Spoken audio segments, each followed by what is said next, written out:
for the Creamline Tool Smashers with 6 points. Followed by Bea De Leon with 5 points and Bernadette Pons with 3 points. Free ball.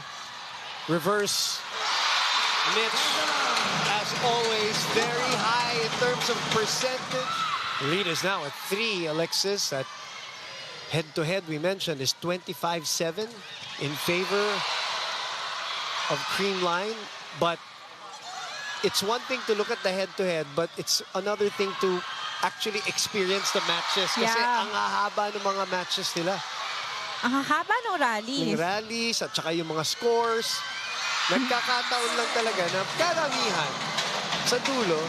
Best setter in one conference. Best setter na, finals MVP That's pa. right. Oh, Pumawi! What you can do, I can do better, she says.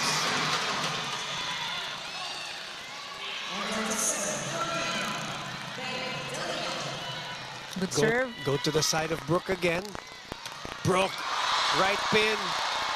Oh. 2 players from Petrogas thought there was gonna be a 1-2. Parang ngayon na lang ulit tayo nakakita ng quick attack from the Petrogas side. So the setters might want to activate their middle attackers as well. Right. Which is what Creamline has been doing since the start of this match. Right. You know, they're in civies. Yep. And a host of other players. Sent back, but defense has been sharp. That's the angle that Jonah wanted. And Gemma says, this is how you do it. Serve nila sa libero ng Petrogas. This time, nakuha si Barbon. Tacoron goes back to the serving zone. Much needed point for the Black Shirts. Galanza with 8 points, followed by Pons with 6 and De Leon with 5. Aiza sent back from the fingertips. Gemma with some coverage. Good save. That's within the antenna. She goes to Aiza, popped up. A sky ball. Running attack. Yeah. First running attack for the side of the Petrogas Angels. Gemma receiving. Lai will get this. It's too low. Counter attack. Serving 19. Liza gets it back. And it's in.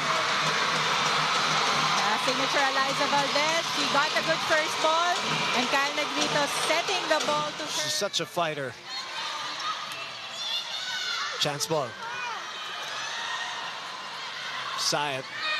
Go to Adolfo, who is sent back. The toss to Pablo. 2 straight points. They've saved a couple of set points. 4 service ace during their game against the Flying Titans. Oh! Uh-oh! Still alive! Playable! Confusion! Oh! Imagine that! 5-0 run! Dito, and very important itong second set na to for them. The serves continue. Good block. Gemma. Brooke was there again. Bump set. Counter attack by Creamline. Open. Galanza scores!